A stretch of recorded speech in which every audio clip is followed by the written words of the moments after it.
Olá, bom dia. Crise no setor leiteiro. Dívidas de empresas envolvidas na Operação Leite Compensado ameaçam a sobrevivência de pequenos produtores no estado. No Vale do Taquari, muitos já estão sem receber. No Agroband de hoje, vamos ampliar este assunto para entender a dimensão do problema que atinge 5 mil produtores no Rio Grande do Sul. Do sul ao norte do país, na boleia de um caminhão. Nossa equipe percorre mais de 6 mil quilômetros e mostra as melhores e as piores rodovias. Entre elas, as BRs 472, 285 e 153, nos trechos de Uruguaiana, Santo Antônio das Missões e Erechim. E também a produção de pêssegos. O que esperar desta safra? Fique com a gente, eu sou Lizemara Prates e o Agroband está no ar.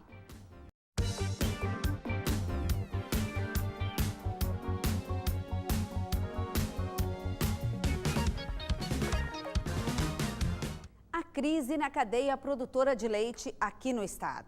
A estimativa é que 5 mil agricultores estejam sendo prejudicados com valores individuais em torno de R$6 mil. Um problema sério que afeta uma importante atividade nas pequenas propriedades gaúchas. O Rio Grande do Sul é o segundo estado produtor, com 121 mil agricultores em 449 municípios. No Vale do Taquari, o fechamento de uma empresa já deixou muitos produtores rurais a ver navios. O rebanho de gado leiteiro de Sérgio já foi maior. No ramo há quase 3 décadas, o produtor precisou vender animais, além de pedir dinheiro emprestado a familiares para pagar as contas. A empresa para a qual ele vendia o produto fechou as portas e deixou de pagar R$40 mil.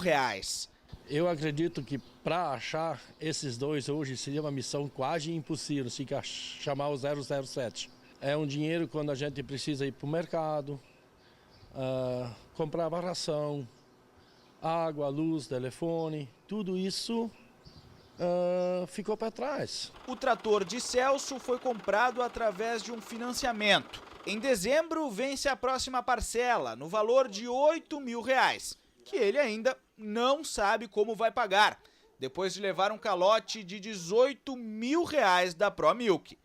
Tristeza, angústia, e tem que trabalhar sem receber. Qualquer assalariado, imagina tu ficar 2 meses sem receber e as contas vão indo, né?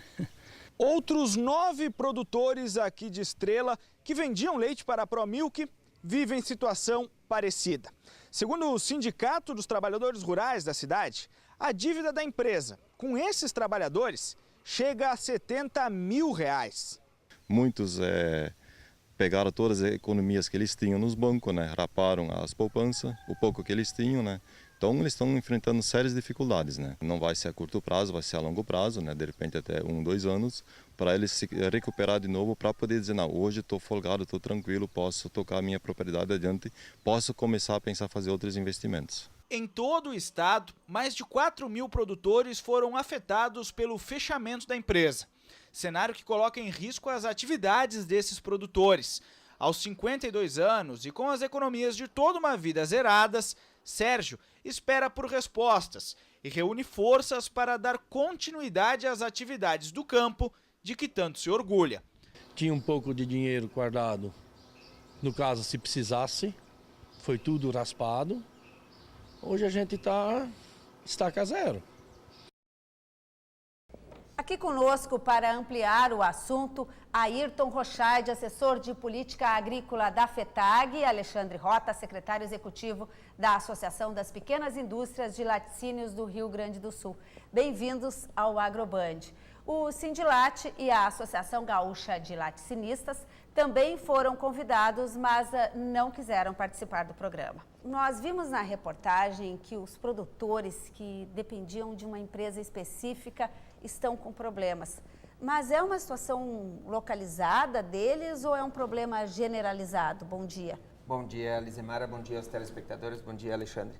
A mesma situação que passam os agricultores desta entrevista, ela é de no mínimo 5 mil agricultores no Rio Grande do Sul estão passando pela mesma situação de inadimplência, ou seja, de falta de recebimento que esses produtores da matéria que foi feita pela Bandeirantes. São em todas as regiões, nós temos algumas regiões mais, a região de Vale do Taquari, a região do Alto do Jacuí, a região das Missões, talvez sejam as regiões onde tem mais produtores nesta mesma situação, mas nos últimos meses, nas últimas semanas, tem chegado através dos nossos sindicatos para a FETAG o relato de problemas nas mais diferentes regiões do estado sobre o não pagamento ou o atraso no pagamento do produto entregue pelos produtores nos últimos 30, 60, 90 ou até 120 dias. Ayrton, isso é um desdobramento da Operação Leite Compensado do Ministério Público, que foi deflagrada em maio do ano passado, e algumas empresas acabaram fechando e outras entrando em dificuldades financeiras e não estão pagando os produtores. Eu diria o seguinte, a cadeia leiteira passa hoje pelo pior momento dos últimos anos.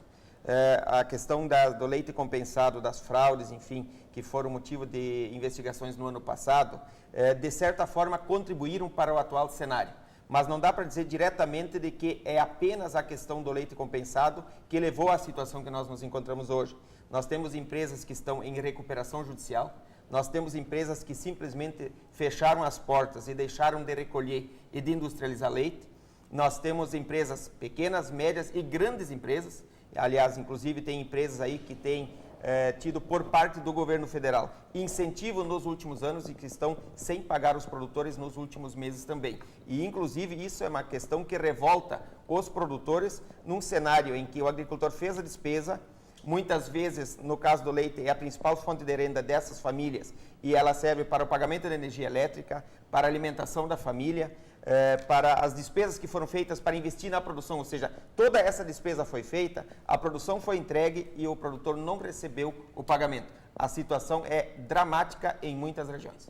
Quero saber com o Alexandre, que também é agrônomo e é o secretário executivo da APIL, se é possível a associação absorver, Alexandre, parte desse leite desses produtores que hoje nem tem para entregar, alguns deles. Bom dia.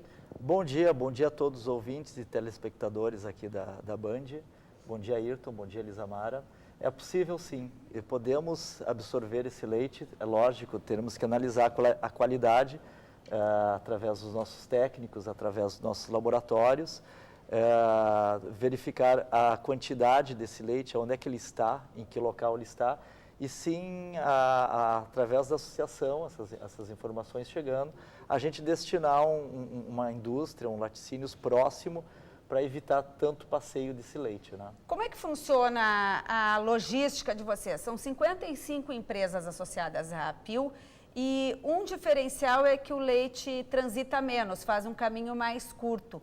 Vocês estão mais próximo dos produtores, vocês têm transportadores próprios, como é que é essa logística? Com certeza. Nós, além de termos 55 indústrias ligadas e filiadas à APIL, que é a Associação das Pequenas Indústrias de Laticínios aqui do Rio Grande do Sul, nós temos os transportadores próprios, né? E nós vamos pegar todo o leite dos pequenos produtores. Todos né? os dias? Todos os dias, com os transportadores próprios, treinados. Agora, nesse momento, estamos treinando junto ao programa Paz Leite, que é um programa federal. Estamos incentivando, através com coligação com a FAMURS e outros órgãos aí, para a gente efetivamente treinar todos os transportadores aqui do estado. Qual é o volume de leite que vocês recolhem todo dia? Quanto por cento representa do total do Rio Grande do Sul? E o que produzem essas indústrias associadas à APIL? Olha, nós somos queijarias, né? Nós ainda não trabalhamos com leite fluido UHT, então estamos iniciando nesse processo. A ideia é fazer queijo, doce de leite. Mas fazem leite pasteurizado, no saquinho ou na garrafa? Leite pasteurizado, seguro, na garrafa, leite seguro, com qualidade controlada, produtos que não são passíveis de fraude, ou seja, produto seguro para toda a população, derivados lácteos, E qual é o volume requeijão. que vocês recolhem todo dia de leite? Nós recolhemos em torno de 1.800.000 litros de leite, por aí. 15% mais ou menos? Em torno de 15% aí no estado. Agora, nós estamos nessa oscilação porque a gente pretende aí verificar esses produtores que não receberam seu leite. Nós sim pagamos todos os produtores em dia. Nós estamos com o pagamento, as pequenas agroindústrias do Rio Grande do Sul, filiadas à APIL, estão com o seu pagamento, seus produtores totalmente em dia. Seguro, com empresas capital nacional, capital gaúcho, pegando o nosso leite aqui dos nossos produtores gaúchos. Ayrton, da FETAG.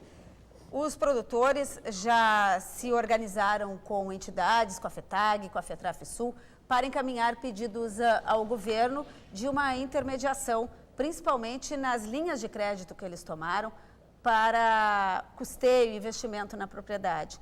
E o governo disse que esse é um problema entre as empresas e os produtores. Como é que pode ser resolvido isso de imediato para evitar que o produtor abandone a propriedade, venda as vaquinhas de leite e seja um a menos nesse cenário da cadeia produtiva de 121 mil produtores no estado? A melhor forma de resolver esse problema, Lizemara, é pagar o produtor. Mas isso, em alguns casos, a gente tem visto que talvez demore bastante tempo ainda, até porque as empresas estão em recuperação judicial. O que a FETAG tem feito? A FETAG esteve reunida esta semana em Brasília, junto ao Ministério do Desenvolvimento Agrário, solicitando a prorrogação das dívidas de custeio e de investimento vincendas nos próximos meses, especificamente dessa área leiteira. O que nos chamou a atenção é que, de certa forma, o governo lavou as mãos e disse de que este era um problema entre produtores e indústria. Só que é o mesmo governo que turbinou algumas das empresas com recursos do BNDES para investimentos. Ou seja, na visão da FETAG, o governo tem uma parcela também de responsabilidade, sobretudo social, com este produtor. Por outro lado, nós estamos acompanhando de perto estes processos de recuperação judicial e, aliás, é preciso dizer e deixar bem claro de que é preciso mexer nas leis, na legislação que trata da falência e da recuperação judicial, que coloca o produtor em quarto lugar nos critérios, na fila de pagamentos. Primeiro são os créditos trabalhistas, segundo são os créditos de tributos e impostos, terceiro as eventuais garantias dadas para agentes financeiros, em quarto vem o produtor. Na nossa visão, não temos dúvida nenhuma de que o agricultor precisa ser preferencial, tanto quanto o trabalhador da indústria. Até porque sem a produção que é produzida lá na propriedade e entrega pelo produtor, a indústria sequer existiria. Então, precisamos mexer também, e a gente sabe que isso não é a curto prazo, mas precisamos olhar para frente e mexer na legislação que trata de falência e de recuperação judicial. Ayrton, mas também a gente precisa dizer que alguns produtores caem no canto da sereia e acabam migrando de uma indústria para outra, porque chega alguém lá e oferece 1 centavo a mais pelo litro do leite, tem a figura dos atravessadores. Isso também precisa ser mudado. A gente viu como lições dessas operações, essas sucessivas etapas da Operação Leite Compensado, que fraude não é bom negócio para ninguém. Mas aí precisa o produtor também entender que às vezes receber um pouquinho menos é uma segurança. Em alguns casos, Lizemara, o agricultor acaba vendendo o produto, não sabe nem para quem que ele está vendendo. Nos últimos anos se proliferou aqui no estado o chamado comprador de leite, ou popularmente conhecido como picareta, inclusive incentivado em alguns momentos pela própria indústria, em momentos que faltava leite. Esse chamado picareta, ele compra um caminhão, coloca um tanque, arregimenta aí 20, 30, 50 produtores, recolhe esse produto e acaba vendendo ora para uma indústria, ora para outra indústria. Nesse momento em que nós passamos por um cenário adverso, em alguns casos esse atravessador não encontra mais para quem entregar o produto e ele simplesmente deixa na mão um rol de produtores, abandona um rol de produtores. E a gente tem dito que é alertado para os nossos sindicatos e os produtores que procurem conhecer para quem estão entregando o produto, porque ao vender o produto e muitas vezes em função de ganhar 1 ou 2 centavos a mais, o produtor não se preocupa muito com essa questão, mas no momento em que dá o primeiro problema, a primeira porta que geralmente ele tem batido, e com razão, até porque ele é o associado e nós o defendemos, é o Sindicato de Trabalhadores Rurais lá nos municípios, mas é preciso também que o produtor cuide um pouco mais na hora de comercializar para quem ele está vendendo. E, inclusive, neste cenário, hoje há uma desconfiança muito grande por parte do produtor para quem vender o produto.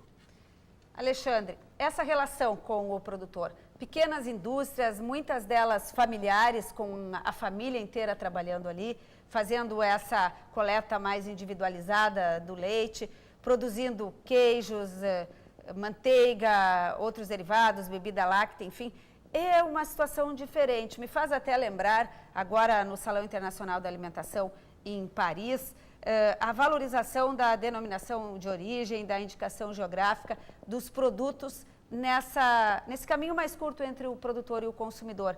Isso é algo que vocês vêm fazendo na APIL. Pode ser um caminho para melhorar essa relação de segurança com o produtor e a indústria?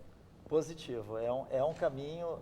Nós temos um modelo um pouco diferenciado, nós buscamos o leite na casa do produtor e rapidamente trazemos para dentro da indústria. Nós usamos toda a nossa linha de freteiros, digamos assim, são fretes próprios, devidamente treinados, com qualidade, para buscar o leite na casa do produtor e trazer diretamente para dentro da pequena indústria. Precisamos, assim, fortalecer o nosso mercado dos nossos produtos da pequena agroindústrias, das pequenas indústrias e agroindústrias aqui do Rio Grande do Sul, com produtos diferenciados. Precisamos do CISB, CISB Lácteos aqui no estado, para poder um método para poder comercializar, né, um sistema de inspeção para comercializar os nossos produtos em todo o território nacional. Os produtos são tranquilos, são qualidades e podem sim ser consumidos em todo o território nacional, e é um mercado que nós devemos buscar agora nos próximos anos, e precisamos que o governo do estado nos ajude com o CISB Lácteos, porque CISB carne já existe, precisamos do equivalente em lácteos. Muito obrigada ao Alexandre Rota, que é da APIL, da Associação das Pequenas Indústrias de Produtos Lácteos aqui do Rio Grande do Sul, deixando já um pedido aí para os novos governos, e essa proximidade entre produtor e consumidor é bem interessante, vem sendo valorizada em nível mundial. Também ao Ayrton Rothschild, o assessor de política agrícola da FETAG, falando e inclusive deixando esse alerta para os produtores de como se prevenir um pouquinho contra essas crises, esse problema de pagamento do leite. Então a gente fez uma radiografia aqui dessa situação que a gente começou mostrando nessa reportagem que abriu o nosso AgroBand de hoje. O Instituto de Manejo e Certificação Florestal e Agrícola, IMAFlora, divulgou estimativa das emissões de gases de efeito estufa para o setor agropecuário, que pela primeira vez traz dados da série histórica de 1970 a 2013. O período permite ver o efeito do avanço da fronteira agrícola. Mato Grosso lidera as emissões e ocupa lugar que historicamente foi do Rio Grande do Sul e de Minas Gerais. Emissões crescem também no Pará e em Rondônia, mostrando esse avanço em direção ao Cerrado e à Amazônia brasileira. Aparecem com destaque a pecuária de corte e leite e os adubos nitrogenados, utilizados em lavouras como milho, café, cana-de-açúcar e algodão. Segundo os especialistas, para reduzir as emissões do setor, é fundamental aumentar a eficiência produtiva, recuperar os pastos degradados, otimizar o uso de fertilizantes nitrogenados, aumentar a área de integração entre lavoura e pecuária e evitar o desmatamento. Ações que vêm sendo adotadas aqui no Rio Grande do Sul. Daqui a pouco, no AgroBand, um raio-x das estradas brasileiras. Nossa equipe saiu de Uruguaiana rumo ao norte do país na boleia de um caminhão. E os desafios desta aventura por estradas cheias de buracos e outras surpresas nós vamos mostrar. E também a produção do maior produtor de pêssegos do país. O que esperar da fruta nesta safra? Nós já voltamos.